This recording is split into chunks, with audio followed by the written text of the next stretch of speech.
Welcome to Ben Franklin's World, a podcast about early American history with Liz Covart. The study of history is key to understanding who we are and how we can affect a better future. Ben Franklin's World will introduce you to historical people and events that have impacted and shaped our present-day world. And now, here's your host, Liz Covart. Hello, and welcome to Episode 8 of Ben Franklin's World, the podcast dedicated to helping you learn more about how the people and events of our early American past have shaped the present-day world we live in. Each week, we sit down with an historian to discuss their unique insights into our early American past so we can learn more about who we are and how we can affect a better future. Today, we'll converse with Gregory O'Malley, Associate Professor of History at the University of California, Santa Cruz, and author of the new book, Final Passages, The Intercolonial Slave Trade of British America, 1619 to 1807. During our conversation, Greg will reveal the difference between the transatlantic and intercolonial slave trades, how the intercolonial slave trade spread slavery throughout North and South America, and why we need to view the slave trade not just as a forced migration of millions of African people, but as a trade. But first, I am pleased to announce that we are now on iTunes. This means you can subscribe to Ben Franklin's World using the largest podcast directory. To find us, either search for Ben Franklin's World in iTunes or visit benfranklinsworld.com/iTunes. That link will take you directly to our iTunes listing. Okay, enough for our exciting announcements. Let's get to our conversation with Greg O'Malley. With tidings and wisdom to share about our early American past, here is this week's special guest. Joining us today is Gregory E. O'Malley, an Associate Professor of History at the University of California, Santa Cruz. His research interests include colonial British America, the Atlantic world, and the slave trade.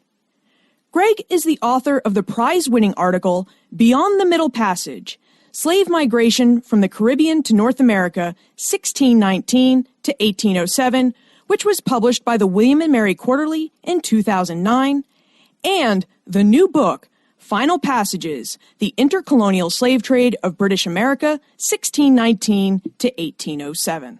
Welcome to Ben Franklin's World, Greg. Thank you. Thanks for having me. So today we are going to talk about the intercolonial slave trade and your new book. But before we get to business, can you tell us a bit about yourself? Like, how did you become interested in early American history and the history of the slave trade in particular? Like a lot of people, I think my interest in history was sparked by some great teachers that I had along the way, especially a couple in high school, Mr. Perini and Mr. Lockerbie, who really sort of switched me on to history. And then I think my interest in early American history in some ways was just an accident of going to college in Boston.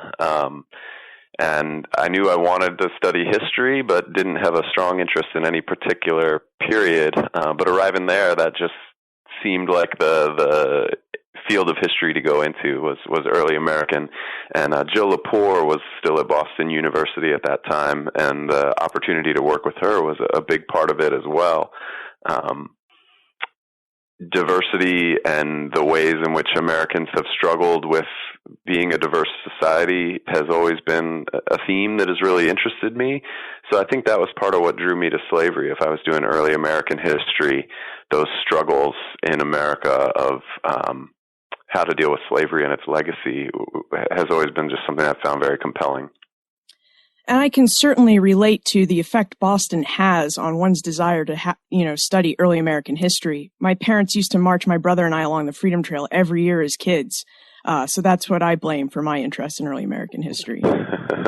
Yeah, I grew up on the West Coast, so for me it was really an eye-opening thing to move to the Northeast and be living in a place with a different kind of where, history just felt alive all around you. That was something that really got me excited. And you have some really great history on the West Coast, because I did my grad work at UC Davis, and I was shocked when they did not begin the traditional narrative of early American history with Jamestown. They went all the way back to Spanish America. That's great. So that's a great way to organize it and challenge the common narrative. So Greg's new book, Final Passages, investigates the intercolonial slave trade, or the trade in slaves that occurred after the famed or infamous Middle Passage. Before we discuss the intercolonial trade, I wonder if Greg would provide us with an overview of how the transatlantic slave trade worked. How did slaves become slaves? What was the Middle Passage like? And how did slaves experience it? Well, it's a big question. There's a lot of ways to look at that issue, but one of the key things I think to understanding how the transatlantic slave trade worked is to keep in mind that while we tend to think about the slave trade as a forced migration, and so in some ways we want to study it as parallel to other kinds of migrations. One of the keys for understanding how it actually worked is reckoning with the ugly fact that it was operated as a trade, that people were being bought and sold, and the people making the decisions about the itineraries of the travelers were merchants, and they were making their decisions based on what would be most profitable for their trade. So you had European traders venturing to the African coast, and where they were buying slaves from African traders who were selling other Africans, and then shipping them to the New World, where they would sell those slaves, and they would choose their destinations based on what seemed most profitable, rather than necessarily where the labor needs of individual colonies were greatest or things like that. They had their own bottom line in mind.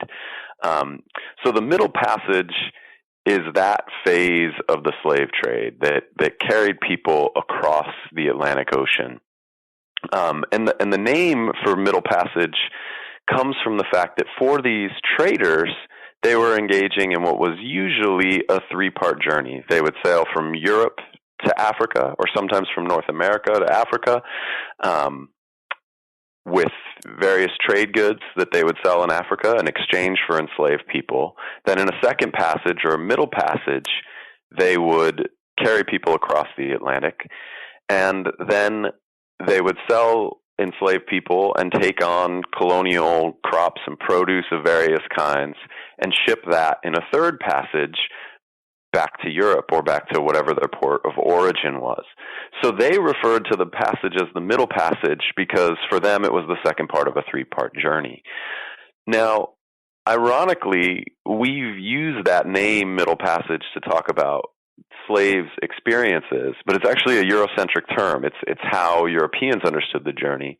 And one of the things that I'm arguing, and what I'm trying to evoke with the title Final Passages, is that idea of a middle passage actually fits enslaved people's experiences pretty well, despite the fact that the term was originally a Eurocentric one. And I say that because most slaves fell into slavery in Africa through wars, through raids for kidnapping by other African traders, and they often experienced pretty extensive journeys within Africa just to get to the Atlantic coast, where they were purchased by European slave traders. Then they faced that middle passage across the Atlantic. And what I'm arguing in the book is that actually for a lot of them, the journey didn't end when they arrived in an American port and were purchased by a plantation owner. A lot of the people at those sales were other merchants. They were merchants trading from one colony to another, and so they were buying enslaved people only to put them on yet another ship for another passage that extended people's journeys to American slavery. So that's the how I understand the slave trade working in a nutshell, and I'm happy to clarify any of that if there's more I need to explain. So that last part of their journey, once they'd arrived in the Caribbean, was the intercolonial slave trade, or is that something different? Yeah, that's the intercolonial slave trade. That last passage. So the way I define it is any subsequent journey after the Atlantic crossing from Africa to anywhere in the Americas. If they embarked on yet another journey from one American location to another, I consider that the intercolonial slave trade, or the final passage, as I phrase it in the book's title. And how far did that intercolonial slave trade extend? Is it just going to British North America? Or is it going elsewhere? It's going in all different directions, and sometimes it could be over fairly short distances, but other times the voyages could be surprisingly long. So, in the book, I'm focusing on enslaved people who arrived in British American ports, but trying to follow them wherever they went after that. And some of them, that's voyages within the British Empire, so it might be from a British Caribbean colony to the British North American mainland, or it might even be from a North American port on an extended journey into the continental interior as settlements started pushing into the backcountry. But actually, a larger number of people caught up in this intercolonial slave trade were leaving the British Empire. They were arriving in a British American colony, typically in the Caribbean, and they were being transported from there, often illegally, sometimes legally, into either French colonies or Spanish colonies. And some of those journeys could be remarkably extensive. There were a lot of people who would arrive in some place like Jamaica, board another ship that would take them to a port in Spanish America, maybe in Panama, maybe in what's now Colombia, at Cartagena. And from there, they would face an extensive journey within Spanish America, sometimes to places as far away as like Peru. So it could be thousands of miles. It could be a longer journey than the journey across the Atlantic was. And this was one of the intriguing things I found about your book, one of the many intriguing things. But one of the arguments that Greg makes in final passages is that the intercolonial slave trade opened a freer trade between the British, Spanish, and French colonies in North and South America. Greg, can you tell us about the 17th and 18th century Atlantic world and economy, and what about it prevented the different colonies from freely trading with each other? Well, that's a great question. One of the things to understand is that these empires in the Atlantic world tended to think about trade policy based on different philosophies than the reigning economic theories of today, one of the important ones being mercantilism. And under that theory of governing an empire or managing trade policy, the way they thought of colonies was that they should be exclusive trading partners of the mother country. So they wanted these colonies to supply raw materials, bring certain kinds of natural resources into the economy of the mother country, and to serve as markets for any kinds of manufactured or finished goods produced in the mother country. So they were these sort of captive markets and exclusive sites for acquiring resources. So what that meant was that most of these empires adopted trade policies that were designed to severely limit the amount of trade that their colonies had with foreign powers. Now, one of the interesting things about the slave trade is that the different empires had very different amounts of access to sources of enslaved people within Africa. So what you got were certain colonies in certain empires were much better supplied with enslaved people. They had much easier access to this coerced labor force than other colonies did. And as a result, prices for slaves would be dramatically different across these imperial borders. So despite the policies of the empires wanting to restrict that kind of trade across imperial borders, there was a strong incentive for individual colonists, individual slaveholders or aspiring slaveholders, individual merchants to circumnavigate those trade policies and conduct trade with each other. So in some ways, the intercolonial slave trade could be an illicit trade, the smuggling of slaves. We know that smuggling happened all over colonial America, not just in British North America, but French and Spanish and even Dutch North America as well. So obviously, if they're trading slaves from one British island to the other British island, that might be a legal trade. But if you're a British trader, like in your book, and you're going to a French colony or a Spanish colony, that would be illegal. What were the consequences for that if they got caught?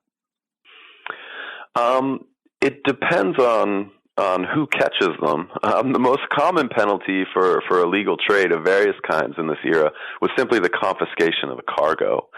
And so that's one of the big reasons why these trades usually, I argue, why most of the illegal trade across these imperial boundaries was conducted as an intercolonial trade rather than, say, British merchants going directly from Africa to a French colony in the Caribbean, for example. Because from a British colony in the Caribbean, right next door to that French colony, it would be much easier for a smuggler to maybe develop, some personal connections, someone on the other side of this border to help them smuggle people in. They'd have much better access to the latest news about, whether there's a new governor in the colony who might be more or less tolerant of this kind of smuggling, things like that. It's much easier over these shorter distances to arrange this kind of smuggling operation. They could also do it on smaller ships, alleviating the risk a little bit. If you're only trying to smuggle in 20 slaves, you're taking a much smaller risk from the perspective of the trader than you are if you're coming across the Atlantic Ocean with old news, maybe news that's a year old about conditions in the colonies, and you've got a ship full of 350 enslaved people. That's worth an enormous amount of money in the, crude monetary calculus of the slave trade. So those traders viewed that as an enormous risk. They would rather make the safe move and go directly to a British colony where they had legal access, protection of the law. Were there any points that this transatlantic trade between the different imperial colonies was legal, or was it always illegal? There were points that it was legal, and that's part of where my argument is that the slave trade could push empires towards adopting freer trade policies. Because many of them, though in general they frowned on this kind of trade across imperial borders, they sometimes recognize benefits to allowing this kind of slave trading. And so sometimes that would push these empires towards loosening their trade policies a little bit. And this happened kind of in a piecemeal way. For the British, they, from a much earlier date, tended to be supportive of it because they felt like what they received in exchange for enslaved people were the kinds of raw materials that made colonies valuable in the first place. So if they could sell enslaved people in Spanish America in exchange for the silver that the Spanish are mining in their colonies, they considered that a win, even though it might violate the strictest interpretations of a mercantilist, notions about having closed colonies to foreign trade. So they tended to make exceptions to their series of laws called the Navigation Acts that governed, that were the laws that said no Spanish, no French traders in our colonies. They would make exceptions to those acts. They would write letters to governors saying, don't enforce this on the slave trade to Spanish America. We kind of like that trade. So it was this way of loosening up those restrictions. And as the 18th century wore on, more and more of the empires started seeing some benefits to this. So for a lot of the colonial period, the British were tolerating this trade, but on the French and Spanish end of things, they had severe restrictions on it. But the Spanish negotiated a common exception to their trade restrictions against foreign trade with their colonies to get in slaves. They had strong needs for a labor force. So they would often negotiate a contract known as the Asiento de Negros with various traders from foreign countries or empires or kingdoms to bring slaves in. And they would be limited. They could only engage in the slave trade or sometimes a few other related trades. But it was a way to get a labor force in. So in various ways, all of these empires were sometimes finding themselves saying these restrictive trade policies are keeping us from getting where we want to go in relation to either labor or profitable trade, getting access to certain kinds of resources. And gradually these policies sort of eroded over time. And freer trade policies took their place. And I see the slave trade as sort of central in some of those decisions. Now, one of the other aspects that I found very interesting about your book was that the transatlantic slave trade, or not the transatlantic trade, but the intercolonial trade, more so than the transatlantic trade, expanded slavery into mainland British North America, which were the 13 colonies that became the 13 states. Mm-hmm. And I was curious, why didn't transatlantic captains or merchants in the slave trade directly with North American ports? Why was it important for the intercolonial trade to bring slaves into mainland North America? Sure, it's a great question. One of the key things to understanding the dynamics of the transatlantic slave trade within the British Empire is that the real driver of this system were the sugar plantations of the Caribbean, not what was going on in British North America. The vast majority of the enslaved people who toiled in the British Empire in the Americas did so in the Caribbean on these sugar plantations. That was the big, sort of the core of the system. And so for the traders coming from Africa to the Americas, one of their biggest concerns in making the slave trade profitable was selling slaves quickly and selling them at high prices. And so they like to go to these big markets where there were large plantation owners who, might buy enslaved people 10, 20 at a time, where they could arrive with a cargo of 350 people and sell them quickly, and not have prices collapse where they wouldn't glut the market. Whereas a lot of the colonies in North America had smaller demands, especially in their early years of developing the slave system. They didn't have a lot of wealthy plantation owners who could buy large numbers of slaves. And so these traders worried that they would sort of glut the market, that the prices would drop quickly if they arrived with large numbers of slaves, or that it would just take them too long, which carried other risks. They viewed mortality as a risk in this trade, not for humanitarian reasons, but because it affected their bottom line. So they gravitated towards the biggest markets. That being said, there was demand for enslaved labor in lots of North American colonies. And so intercolonial traders who were trading between the Caribbean and North America, they could often engage in that trade, mixing a few enslaved people with a cargo of various kinds of goods that they were acquiring in the Caribbean, sugar, rum, tropical fruits, things like that, and then carry maybe 10 slaves and sell them at quite high prices. So that was the dynamic that was driving this. And of course there were exceptions to that. Once, South Carolina becomes a booming plantation colony, or Virginia makes its transition to growing tobacco with enslaved labor, those largest colonies in terms of slavery attracted direct traders coming from Africa.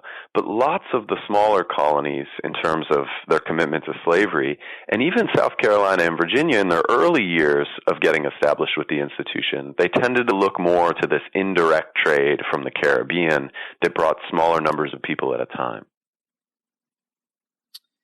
Interesting.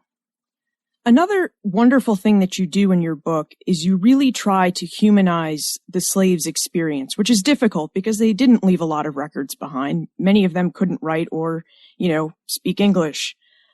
Could you tell us about the slaves' experience in the intercolonial slave trade? How were they treated? Did they face any dangers that they wouldn't have faced on the Middle Passage in this intercolonial trade? And how long did it take them to get to their final destinations? Sure. I think the key thing to remember for understanding the experiences of captives in this intercolonial trade is that for most of them, the interval was quite short between their transatlantic journey and their intercolonial journey. And we know from lots of wonderful research that's been done on the transatlantic portion of the slave trade that this was a debilitating experience. Mortality was frightening on these journeys, but even those who didn't succumb to diseases, didn't die from them, often suffered them and recovered, or were still in the process of recovering from them when they boarded an intercolonial slave trading vessel. So one of the things that means is that this voyage was dangerous and deadly for many. You've got people often carrying communicable diseases, still suffering from effects of diseases, or just from effects of things like dehydration and malnutrition. They're already suffering these things at the start of this journey. So one of the scary things about this intercolonial trade is that if you look at mortality rates, people actually died at even higher rates or faster rates than they did on the transatlantic voyage. So that's one thing that they were in danger of. Another thing is that in the way that the slave trade delivered people to the Atlantic coast within Africa, because people were often taken captive in things like wars or raids on a village, you often got people coming to the coast from the same region. Several members of the same community might be enslaved at the same point and be carried by traders, African traders, to the coast as a group. So they might then be purchased by the same European trader, put aboard the same transatlantic vessel, and arrive together in the Americas. One of the things about the final passage, or this intercolonial trade, is that it tended to disperse people. The intercolonial traders didn't tend to buy all 300 people disembarking from a voyage that had crossed the Atlantic. They might only buy 10 of those people, which might mean that brothers and sisters who had survived the transatlantic slave trade together were bought by different people in the Americas and put on different vessels for the final passage. People who, shared language or kinship were often separated. So that was another real danger that this dispersal trade, this intercolonial trade, confronted people with. It's hard not to feel sympathy for these people. I know we're not supposed to cast judgments about history and events of the past as historians, but it's pretty difficult not to get, emotional about it. Were there certain types of slaves that were more likely to participate in the intercolonial slave trade? Were these intercolonial traders looking for particular kinds of slaves, women, children, men, young slaves, old slaves? They were, and for different merchants, depending on their needs, who they were looking for was different. There were sort of different strategies in this trade depending on where they were going. So just to give two examples to show the contrast, a intercolonial trader who was buying enslaved people in, say, the Barbados and planning to send those people to South Carolina in the 18th century, that trader knew that they would be competing in South Carolina with vessels arriving directly from Africa. And so their strategy would be to sort of be selective, pick and choose maybe what from their perspective were the best slaves out of this vessel that had arrived from Africa. So they tended to skew more towards healthy young adults. Typically, they prioritized men over women, but the main factors were that these people seemed, healthy, hardy, and strong, and then they could compete effectively, and they would advertise the enslaved people that they delivered to South Carolina as, they would use phrases like the choice of two cargoes in Barbados or something like that to indicate that they had been very selective. They're bringing the best of the best. Whereas another trader, also buying enslaved people in Barbados, but heading to someplace like North Carolina, where vessels very rarely arrive directly from Africa, they might be approaching the whole transaction in a very different way. They're thinking, in North Carolina, there are people who are desperate for slaves because vessels don't arrive from Africa. There are enslaved people who don't sell well here in the heart of the system because the plantation owners have lots of options. And so the strongest men and women would get picked quickly, purchased quickly, and there might be children, there might be slightly older slaves, there might be slaves that didn't look quite as strong or well suited to plantation toil, who prices would drop and drop and drop as these people didn't sell.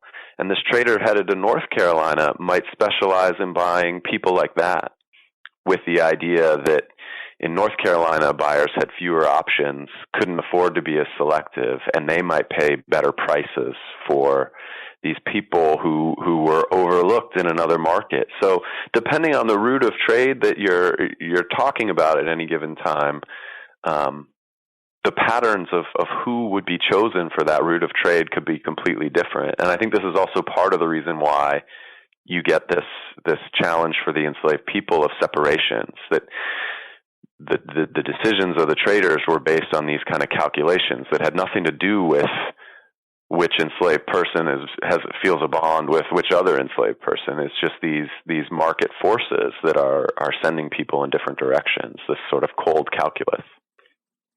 And it's a cold calculus because they view slaves as commodities.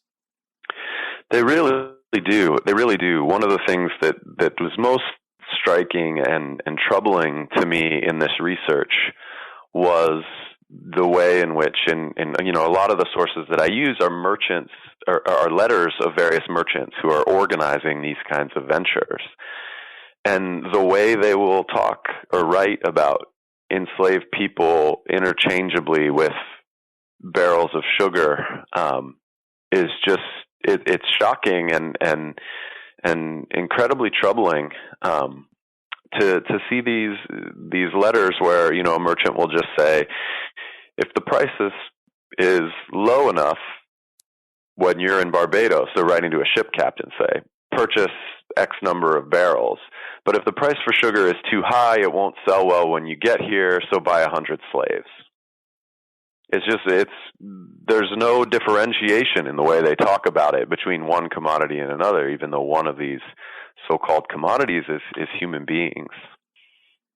So what is the end of the story? When and how did the intercolonial slave trade come to an end? And did its end also mean the end of the Atlantic slave trade? The answer to that differs a little bit depending on both how you want to think about it, how you want to define the intercolonial slave trade, and also which route of the trade that you're talking about. One of the things that brought some of the routes to an end was the American Revolution and the changes that were happening in some of the colonies in their attitudes towards engaging in this trade. So most of the North American colonies at the time of independence closed the slave trade as part of their strategic embargoes of British goods during the Revolution and during the protests leading up to the American Revolution. And most of the states didn't reopen the slave trade thereafter, after securing their independence. So that ended a lot of these routes of the trade. Another thing that brought it to a close was the move in the early 19th century in the British sphere to abolish the transatlantic slave trade. And what's often forgotten in histories of that movement was that slightly before the 1807 total abolition of the British transatlantic slave trade, one of the steps they took along the way to that was passing a partial abolition that just barred British slave traders from selling enslaved people in foreign colonies. It was a way to get around the arguments that defenders of the slave trade within the British Empire were making, that the colonies depended on this labor supply. Well, that was a much harder argument to use to support a slave trade to the colonies of rival empires. The British Empire had little interest in supporting a labor supply for French America or Spanish America. So that was passed in 1805, effective 1806, cut off the biggest branch of the slave trade, and then the total British abolition, effective 1808, really ended it, at least insofar as we think of the intercolonial slave trade as an ongoing voyage for people who had just survived the transatlantic journey. And the reason I say that is because even after the abolition of the transatlantic slave trade, there was a booming domestic slave trade, especially within the United States, that wasn't survivors of the Middle Passage moving on, but it was mostly American-born slaves being moved from one region within the United States to another, especially as cotton expanded and brought slavery further west. There was a booming domestic slave trade. That's not what I study, and other scholars have done really wonderful research on that topic. But I see that as a slightly different phenomenon, simply because it wasn't a Atlantic trade. But in that sense, it didn't end until the end of slavery in a certain way. This has been a really interesting conversation, and I certainly learned a lot about the intercolonial and the transatlantic slave trade from you. We just have a few minutes left, which means it is time for the time warp.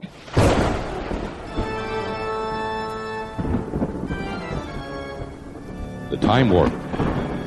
Historians can't predict the future, but they can speculate about what might have been.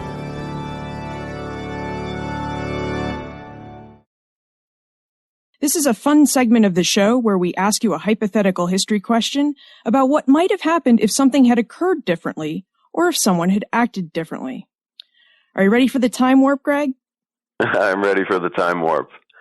So our question is, in your opinion, what might have happened if Great Britain, Spain, and France had stuck to their mercantilist policies and not allowed their colonists to trade slaves with each other? Would there have been an intercolonial slave trade? Would the institution of slavery have spread as far and as wide as it did?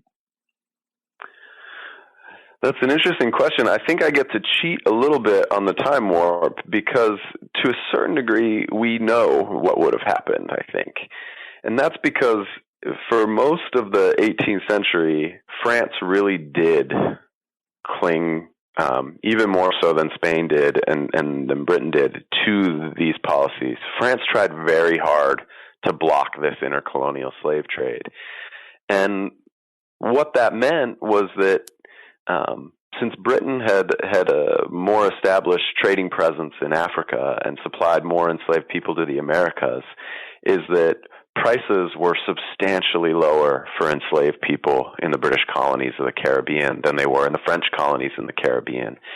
So there was a powerful incentive for both French plantation owners who wanted to buy slaves and British traders who had slaves that they wanted to sell to get around these trade restrictions. And they found all kinds of inventive ways to do that. French traders would go into British colonies and buy enslaved people and then come back and pretend that these were slaves they had already owned who were just out doing some kind of maritime work.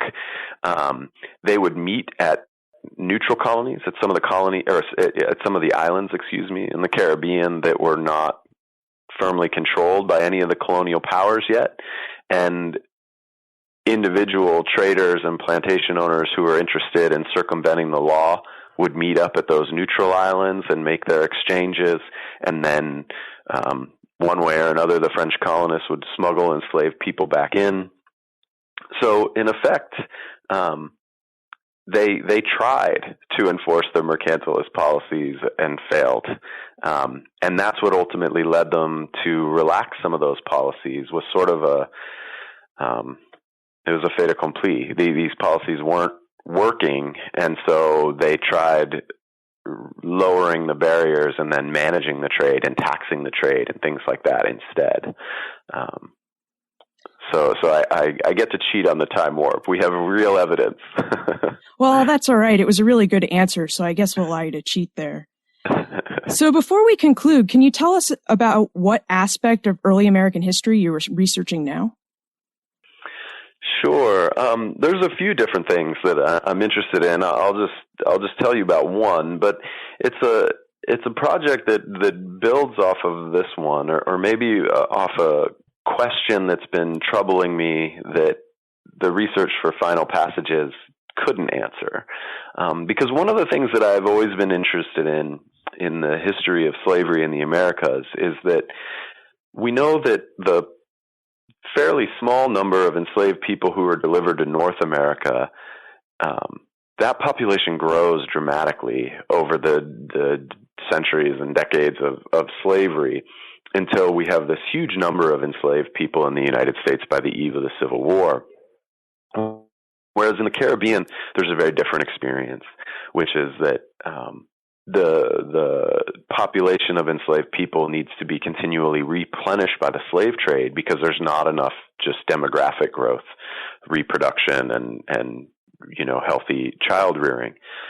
So this has always been seen as a stark contrast between historians. And I had originally hoped that my research on the intercolonial slave trade might go some way to explaining that difference, that actually the demographic performance of these two populations wasn't that different. We had just underestimated how many people physically moved from the Caribbean to North America, changing the numbers of people in both places. And I have, through this research, shown that a lot of people made that kind of move, but it's actually not enough to explain the demographic phenomenon that I was talking about. So I'm continuing to look into that and look at it from a few different angles, including I want to do more work now on gendered patterns in the intercolonial slave trade, because if women were overrepresented, which I have some reasons to suspect, in the slave trade to North America vis-a-vis the Caribbean, it could go a long way to explaining why that population grows so much more. But I also think there are other factors we need to consider that have a lot to do with how we talk about race and how we read race in historical records. I think a lot of colonial records talk about quote-unquote Negroes as the term that they use, and we tend to read that through our modern race binary lens as just meaning person from Africa or person of African descent. Whereas I think a lot of these colonial figures use the term Negro to mean enslaved person. And sometimes that can mask more complicated genealogies for some of these people. I think there may have been far more Native Americans being labeled as Negroes in colonial records. And I think that could have had profound implications for what we perceive as a dramatic growth of an enslaved population composed entirely of Africans and people of African descent, when actually there were other kinds of people subsumed under that label of Negro in various censuses and plantation records and things like that. So that's a project that I really want to explore now that this book is finally out. Well, good luck. Those sound like fascinating issues and questions, and I look forward to seeing what you come up with. When we do want to find more information about you, your work, and how to get in contact with you, where's the best place to look for that information? Probably on the History Department website at California Santa Cruz, which is history.ucsc.edu. I'm also on academia.edu, so you can search for me there. And then, of course, the book is available on your website and also on, various booksellers online and things like that. So you can search for me on Amazon if you're interested in the book. And you tweet too, right? I do tweet, yes. I'm at GoGoGoMalley is my Twitter handle. So you can look for me on Twitter. And I'll include links to all of that on the show notes page of this episode. Well, thank you very much for joining us today, Greg. Thanks so much for having me. The slave trade forced millions of African people to migrate to North and South America. But Greg makes a compelling case for why we should also view the slave trade as a trade. Viewing the slave trade as a trade helps us understand the motives of slave traders, how African cultures spread throughout the Atlantic world, and how viewing slaves as commodities helped slave traders ignore the slaves' inherent humanity. Understanding the intercolonial slave trade also adds depth to our knowledge about slavery in North and South America. The journey into slavery for most African captives did not end when they arrived at a Caribbean entrepôt like Kingston, Jamaica. Most captives had to embark on a second journey that caused death for some and led all to experience additional separations and emotional anguish. You can find information about Greg, his new book, Final Passages, plus everything we talked about today on the show notes page for this episode, which you'll find at benfranklinsworld.com/008. I would be really grateful if you would rate and review this podcast, because your rating will help us keep Ben Franklin's World visible and findable for new people. If you give Ben Franklin's World a 5-star rating and review, I'll be sure to mention your name in an upcoming episode as a small way to say thank you. To rate and review Ben Franklin's World, a podcast about early American history, just visit benfranklinsworld.com/iTunes or benfranklinsworld.com/Stitcher. And remember, never leave till tomorrow that which you can do today.